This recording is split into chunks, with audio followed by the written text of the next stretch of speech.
Hello, this is Alexander Cross, Criminal Defense here in the San Francisco Bay Area. If you'd like to learn more about criminal defense, don't forget to subscribe to our channel, Law Offices of Cross & Associates, and feel free to ask questions in the comment section below so that we may respond in the future with more videos. So, we received an interesting inquiry here on our YouTube channel. This has to do with somebody who got accused of assault with a deadly weapon. Let's see here. My husband had a fight in the street with another man. He had drunk a few beers prior. During the fight, my husband grabbed a rock and hit the other guy in the head, leaving him in a coma. The police arrived and they arrested him. Well, yeesh. Well, off the bat, I need to know a little bit more about how the fight happened. Was the other guy much bigger than him and your husband used the rock to defend himself?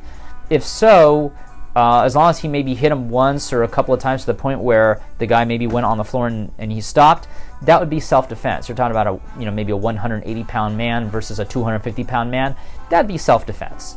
But if we're having a situation where two guys are fighting, roughly the same size, nobody's really dominating anybody, and then your husband grabs a rock and decides to smack the guy in the head repeatedly a bunch of times, well then at that point we're not even talking about assault with a deadly weapon, especially if you get him on the floor and he keeps hitting him. He could be charged with attempted murder under Penal Code Section 187/664, which carries up to 25 years to life in state prison.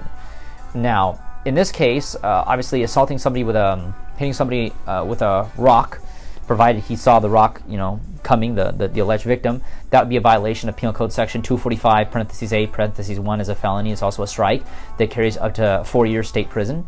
And also, there's going to be a great bodily injury enhancement because the alleged victim is in a coma, which would potentially increase the punishment by another 3 years of state prison.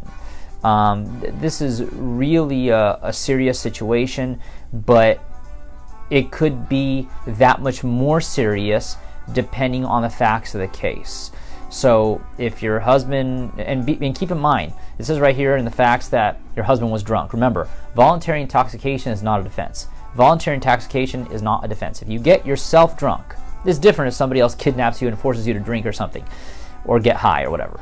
But if you yourself got yourself drunk, you're going to be responsible for all the things you do while you are drunk. You're not going to be able to say, oh, well, it's not my fault because I was hammered. No, you got yourself hammered. So please keep that in mind. So the charges I have in mind, if I was a DA, it would be 245(a)(1), which is assault with a deadly weapon. Depending on how badly the person was hurt, there's going to obviously the person's in a coma, so there's going to have to be a great bodily injury enhancement.